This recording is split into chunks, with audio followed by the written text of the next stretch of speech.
મારી સાથે ગોપાલભાઈ જોડાયેલા છે. ગોપાલભાઈ, ચૈતર વસાવાના સમર્થનમાં જનસભાનું આયોજન અને પછી લોકો આવ્યા છે. આ રીતે કેમ ન્યાય મળશે ચૈતરભાઈને? ન્યાય તો છેલ્લે લોકોની અદાલતમાં જ મળે ને, જનતાની અદાલત. આ લોકતંત્ર છે. અંતિમ ન્યાય જનતા કરે. ભાજપની સરકારે ચૈતર વસાવાને સજા કરી તો લોકોની અદાલત ભાજપને સજા કરશે. ન્યાય તો આમ જ હોય ને. બધું સરકારની અદાલતો સારું કરવાની હોય તો લોકોનો શું ફાયદો? એટલે આજે આદિવાસી સમાજ એકઠો થયો છે. સામાજિક રાહે ચૈતરભાઈના સમર્થનમાં સભા થઈ છે.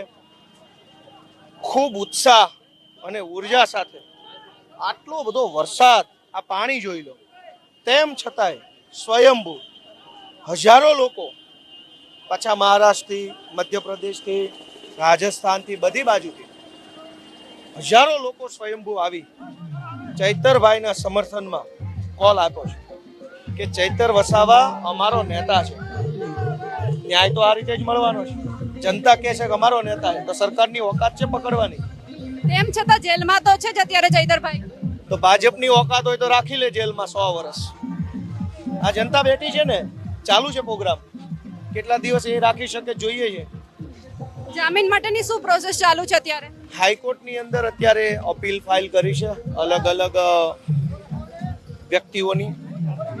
દરેકનો રોલ, દરેકની ટેકનિકલ સાઇટ્સ, લો પોઈન્ટ એવી રીતે ધ્યાને લઈ પ્રાયોરિટી પ્રમાણે હાઈકોર્ટમાં અપીલો દાખલ કરી છે.